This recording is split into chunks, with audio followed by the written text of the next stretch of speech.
Imagine this. You step into a restaurant, a familiar place where people gather to enjoy good food and conversation. You're dressed casually, nothing fancy, just comfortable. You take a seat, expecting a warm greeting, a simple smile, maybe a friendly nod. But instead, you're met with something else.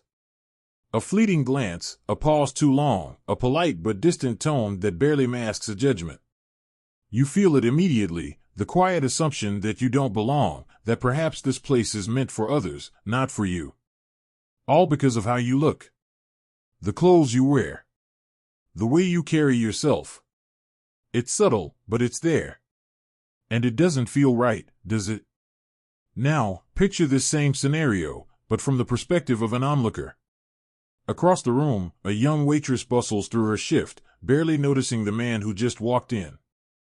She's been dealing with demanding customers all day, rushing from table to table, trying to keep up with orders, complaints, and endless requests. Then she sees him, an older man, dressed in a well-worn flannel, jeans that have seen years of hard work, and a hat that carries a story of its own.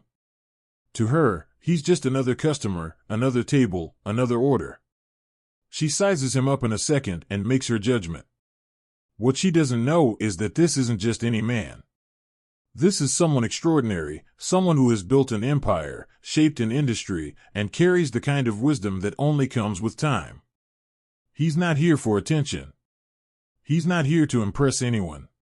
He's here for something far more important. But she doesn't see that.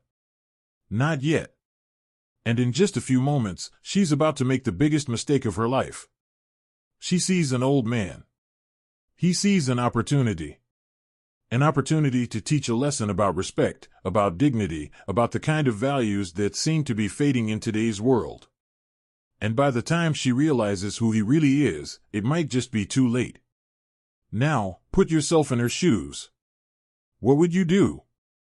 Would you brush him off, make assumptions, dismiss him like any other passerby? Or would you pause, take a moment, and show kindness regardless of appearances? Would you judge a book by its cover, or would you treat every person with the dignity they deserve? I want to hear from you. Type #RespectEveryone in the comments if you believe kindness should be for all. And if you've ever been underestimated because of how you look, share your story below. Let's talk about it. Let's remind the world that respect isn't about who we think someone is, it's about how we choose to treat them. Because in the end, that's what really matters. Megan had been working double shifts all week. Her feet ached, her patience was thin, and her tips had been pitiful. She'd had her fair share of difficult customers that day, complainers, penny pinchers, people who barely acknowledged her existence beyond barking an order. She had learned to expect it. This job had taught her that, more often than not, people didn't care about the server, only about their meal arriving hot and fast. She wiped a tired hand across her forehead as the door chimed and another customer walked in. She barely glanced his way, taking in the basics, an older man, dressed in a flannel shirt and jeans that had clearly seen better days. His boots were worn, scuffed, the kind someone had walked miles in. He carried himself with a quiet ease, unhurried, almost too self-assured. The kind of guy who would linger at a table, nursing a cheap coffee and leaving a crumpled dollar bill behind as a tip. With a sigh, she grabbed a menu and made her way over to his table, pasting on her well-practiced, half-hearted smile. "Afternoon. What can I get for you?" she asked, her voice edged with exhaustion. The man looked up at her with steady eyes. "Just a burger and water, please." Megan jotted it down quickly. No appetizer, no special requests, no expensive add-ons. Just a burger and water. She knew what that meant. He wasn't here to spend. Another table that wouldn't help make up for the lousy tips she'd been getting all day. She forced a polite nod and turned away without another word, already mentally moving on to her next task. A few minutes later, she returned with his order, setting it down with little ceremony. "Here you go," she said flatly, already reaching for the checkbook to prepare his bill. The man gave her a small, appreciative nod. "Thank you, ma'am." That did it. Megan barely managed to suppress an eye roll. "Ma'am?" She hated that word. It made her feel old, like she was someone's grandmother instead of a 25-year-old just trying to make ends meet. The irritation flickered across her face before she could stop it, but she didn't bother softening it. He probably wouldn't even notice. She placed the check on the table with a little more force than necessary. "Whenever you're ready," she said curtly.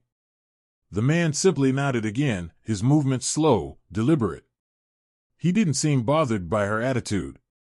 If anything, he looked slightly amused, as if he'd seen this kind of reaction before. Megan didn't care. She had tables to clear, orders to take, and better customers to serve. But as she turned to walk away, she couldn't resist letting her annoyance slip out. "You sure you can afford this place?" she muttered under her breath, barely loud enough for anyone to hear. Or so she thought. The words hung in the air for a fraction of a second too long. A few of the other waiters nearby froze, exchanging uneasy glances. One of them, a young busboy named Danny, visibly stiffened, glancing between Megan and the older man, his expression tight with discomfort. Even though the restaurant was busy, the moment stretched awkwardly. The man didn't react at first. He took his time, cutting his burger in half with a careful precision. Then, he looked up at her, meeting her gaze with a calm that sent an unexpected chill through her spine. There was no anger in his expression, no sign that her remark had rattled him. Instead, there was something else, something quiet but undeniably firm. Megan swallowed hard, suddenly feeling exposed under that unwavering gaze. And for the first time that day, she had the unsettling feeling that she had made a mistake. Megan turned back to her other tables, eager to shake off the uneasy feeling that settled in her chest. But something was different. The other waiters were whispering amongst themselves, casting quick glances at the man in the corner booth. Danny, the young busboy, stood frozen near the kitchen, gripping a tray with white knuckles. His eyes were wide with a mix of excitement and panic. Megan frowned, wondering what was causing such a stir. Then, the manager appeared. Carol was a seasoned woman who had worked in the restaurant business long enough to spot trouble before it started. But this wasn't the look she usually wore when dealing with an unruly customer or a complaint. No, this was something entirely different. Her eyes darted to the man in the booth, and in an instant, her entire demeanor shifted. She moved quickly, a controlled urgency in her steps, and Megan watched in growing confusion as Carol approached the table with a warmth and deference she had never seen before. And then, the words that made Megan's stomach drop. "Mr. Eastwood, we didn't expect you today." Silence. Megan's heart stopped. The name hit her like a freight train. Mr. Eastwood? As in Clint Eastwood? She felt the blood drain from her face, her mind scrambling to process what she had just heard. The weight of every dismissive glance, every impatient sigh, every rude word came crashing down all at once. She had been rude, dismissive, borderline insulting, to Clint Eastwood. Not just a customer. Not just another older man. But a legend. And, as if that weren't enough, the owner of the very restaurant she worked at. Her breath caught in her throat. No wonder the other staff had been so on edge. They knew. They recognized him instantly, while she had been too blinded by her own assumptions to even consider the possibility. Clint Eastwood looked up from his plate, his calm expression unchanged. He met her wide-eyed stare with that same steady, unreadable gaze. Megan wanted to sink into the floor. Carol continued speaking, her voice full of warmth and respect. "I hope everything is to your liking, sir. If there's anything you need, please let me know." Mr. Eastwood gave a small nod, his voice carrying that signature gravelly tone that had commanded movie screens for decades. "Everything's just fine, Carol." "Appreciate it." Megan's hands felt clammy, and she struggled to steady her breathing. She replayed every moment of their interaction, her stomach twisting painfully. She had treated Clint Eastwood, the owner of the restaurant, like a nuisance. The man who had probably built this place with his own vision, who had likely put his heart and soul into it, and she had practically shoved the check in his face. She felt sick. Danny, still gripping his tray, shot her a sideways glance and whispered, "Do you know who that is?" She couldn't even respond. Of course, she knew now. Too late. Megan swallowed hard, willing herself to stay calm, but her body betrayed her.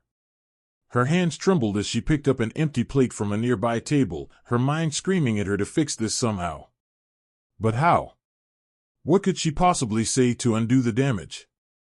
She took an unsteady step forward, but before she could utter a word, Clint Eastwood set down his fork and leaned back slightly in his chair.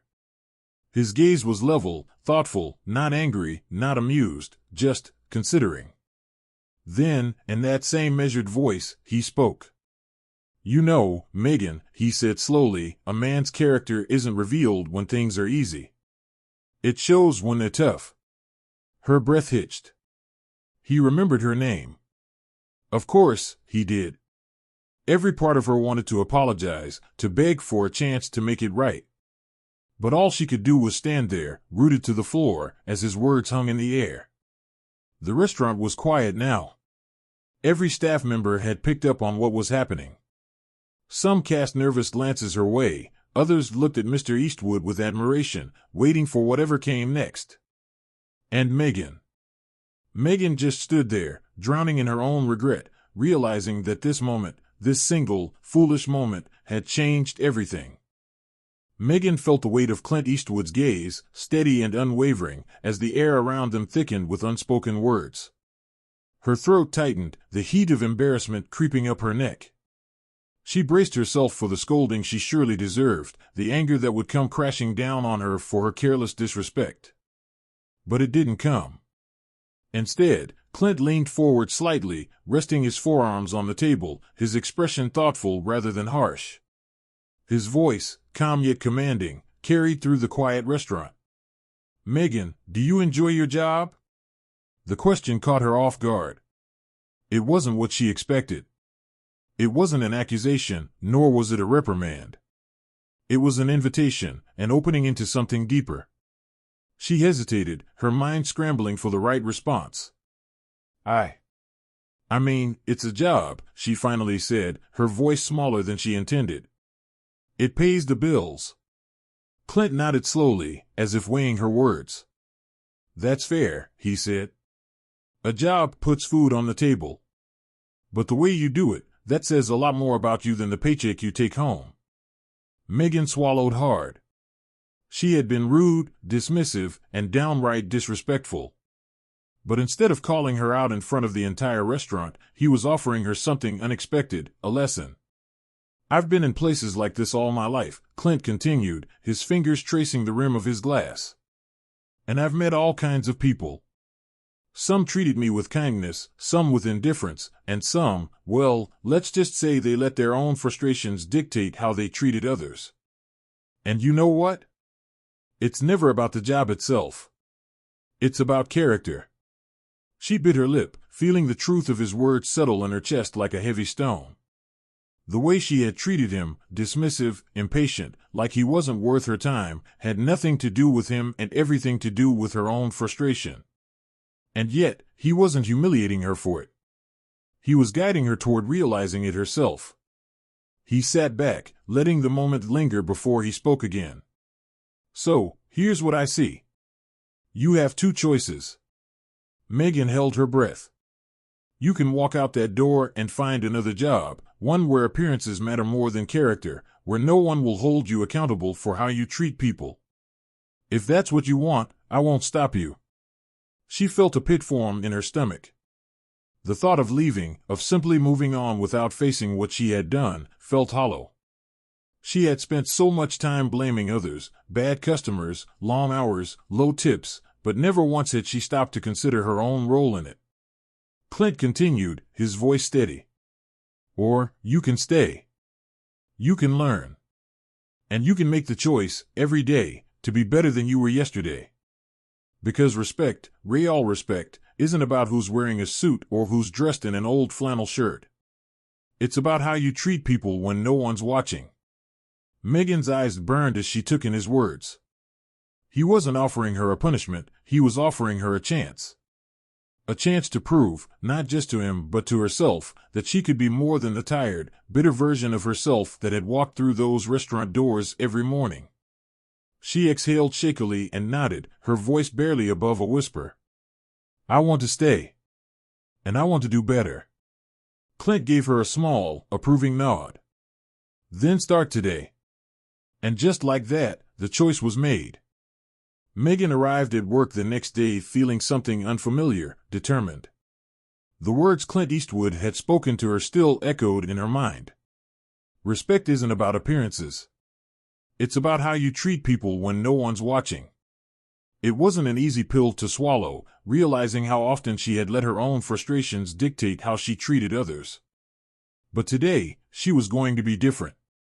She started small. When an elderly man hesitated while reading the menu, instead of sighing impatiently, she took a moment to offer recommendations. When a frazzled mother struggled to keep her toddler from throwing sugar packets all over the floor, Megan stepped in with a warm smile and handed the child a coloring sheet and crayons. The usual burdens of the job, long hours, demanding customers, were still there, but she approached them differently. Instead of reacting with irritation, she responded with patience. Instead of assuming the worst about people, she gave them the benefit of the doubt. At first, no one noticed. The regulars still came and went, and the kitchen was still a chaotic symphony of clanging dishes and shouted orders. But slowly, something began to shift. The customers who had once barely looked at her started thanking her by name. A businessman, who she had assumed was too busy to notice anything beyond his coffee order, left a generous tip and a note, "Best service I've had in a long time." Thank you. It wasn't just the customers who took note. Carol, the manager, who had been silently observing, finally pulled Megan aside one afternoon. "You've been different lately," she said, folding her arms. Megan braced herself, unsure of what was coming next.